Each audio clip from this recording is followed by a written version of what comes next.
کہ الف لام میم یہ 3 حروف ہیں.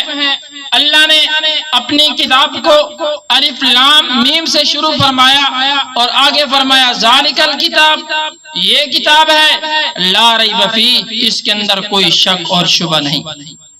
اب یہاں پر بات یہ ہے کہ اللہ تعالیٰ نے الف لام میم کہنے کے بعد ذالک الکتاب کہ یہ کتاب ہے لا ریب فیہ، اور آگے فرمایا کہ اس کے اندر کوئی شک اور شبہ نہیں. کیوں؟ آپ لوگ دنیا کی کوئی کتاب اٹھا لیں، اس کا مصنف، اس کا لکھنے والا اس بات کے اوپر مجبور ہو جاتا ہے کہ اگر میری کتاب کے اندر کوئی کمی ہو، کوئی پیشی ہو تو آپ نے برائے مہربانی ہمیں اطلاع کرنی ہے کہ ہم اس کی تصحیح کریں گے.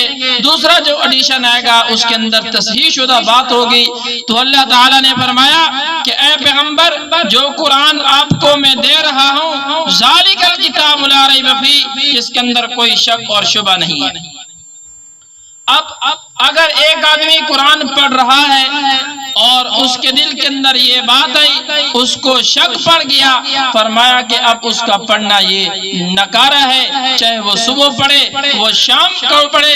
بلکہ فرمایا کہ جو آدمی قرآن کو پڑھے گا اور قرآن کو بار بار پڑھے گا، فرمایا کہ اس کو پہلے شک دور کرنا پڑے گا. اور یہاں پر مفسرین کرام نے لکھا کہ الف لام میم یہاں یہ 3 لفظ ہیں. گویا کہ اللہ نے فرمایا کہ اگر آپ قرآن کو سچا مانتے ہیں تو پھر مجھ الف سے اللہ، یعنی مجھ اللہ کو بھی سچا ماننا پڑے گا. اور لام سے فرمایا کہ جبرائیل جو اس قرآن کو لے کر آنے والا ہے، فرمایا اس جبرائیل کو بھی سچا ماننا پڑے گا.